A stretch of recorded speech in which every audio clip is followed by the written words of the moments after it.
Chalas. La parole est à Madame Virginie Duby-Muller pour les Républicains.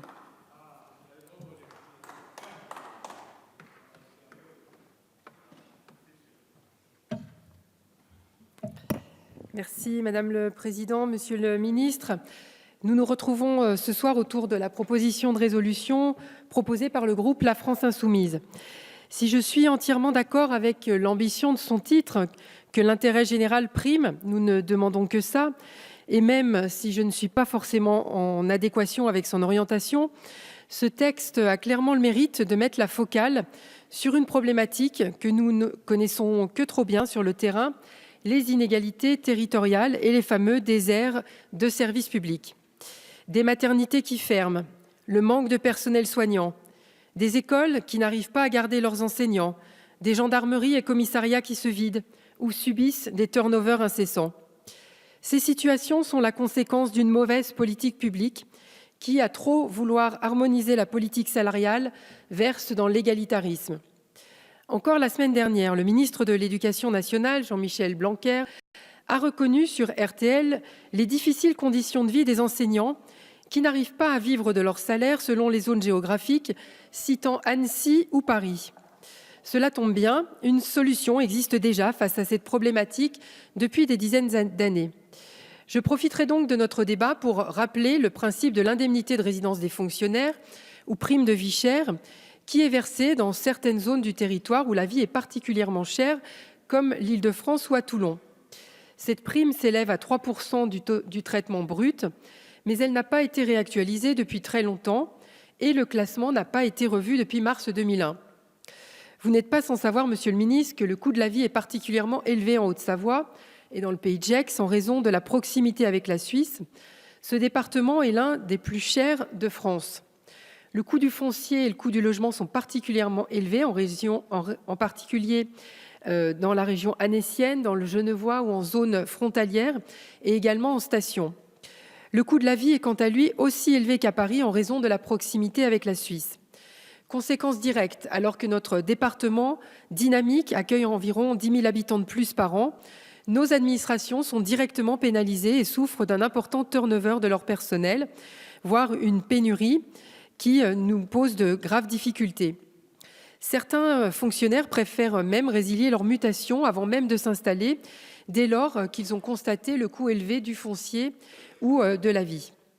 Le taux de vacance de poste est d'ailleurs plus important dans les 3 versants de la fonction publique, notamment à la direction départementale de la police aux frontières, à la direction départementale des finances publiques, mais également au commissariat d'Annemasse, qui est pourtant classé en zone de sécurité prioritaire.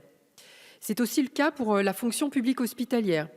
Et le territoire souffre d'une pénurie de personnel soignant, au point que nous avons dû fermer certains lits dans des EHPAD. Cette situation pose donc directement de nombreux problèmes d'efficacité de services publics et pénalise l'intérêt général. Même si sa part est assez faible, la prime de vie chère aurait le mérite de stabiliser et fidéliser nos fonctionnaires. Il s'agit d'un dispositif nécessaire et profondément attendu sur le terrain. Monsieur le ministre, encore une fois, ce sujet n'est pas nouveau. Je l'ai évoqué à de maintes reprises à Bercy, avec mon collègue Martial Sadier, auprès de vous, mais également de votre ministre de tutelle, Gérald Darmanin. La situation sur le terrain n'évolue pas et en attendant, ce sont des usagers qui sont durement impactés par cette problématique. Ils ne demandent pas davantage de fonctionnaires, mais un nombre constant, sans difficulté de recrutement, à la hauteur de ce que peuvent avoir les autres départements, avec un coût de la vie moindre. Plus globalement, sur ce texte, la position des Républicains est constante. Arrêtons de croire qu'un bon service public, c'est un service public qui coûte cher. Arrêtons de croire que la qualité d'un service public se mesure au nombre de fonctionnaires présents sur un territoire, sinon nous serions probablement champions du monde. Avec les Républicains, nous ne proposons pas de sacrifier les services publics, mais de les rationaliser, d'économiser sur certaines dépenses publiques, notamment en s'engageant pour une vraie simplification administrative et notamment pour une suppression des doublons. Cette réforme de la fonction publique, nous l'attendons et elle doit passer par une réflexion sur cette vache sacrée des 35 heures.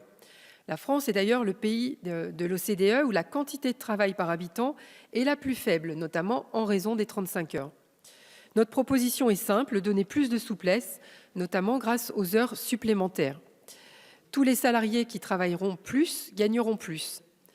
Dans la sphère publique, cette mesure permettra un État plus léger en dehors du régalien, qu'il faut renforcer naturellement, et de la santé qu'il faut sanctuariser. Cela générera des économies dont la moitié servira à des revalorisations salariales et primes au mérite, et l'autre moitié à des économies. Car sans baisse sérieuse de la dépense publique, de ce que coûte le fonctionnement de l'État, il est évident que les baisses d'impôts ne pourront jamais être durables. Jusqu'ici, le gouvernement, plutôt que de s'attaquer à la réforme de l'État et à la baisse de la dépense publique, se raccroche à des bricolages successifs pour essayer vainement de conserver le contrôle des événements et ne pas creuser davantage le déficit public. Il cherche des artifices plutôt que de baisser la dépense publique, multipliant les déclarations contradictoires, notamment sur les objectifs de baisse du nombre de fonctionnaires. Vous pouvez conclure, Madame la députée. Je vais conclure, Madame le Président. Nos propositions sont donc prêtes, clés en main, et nous serons toujours au rendez-vous des réformes de bon sens.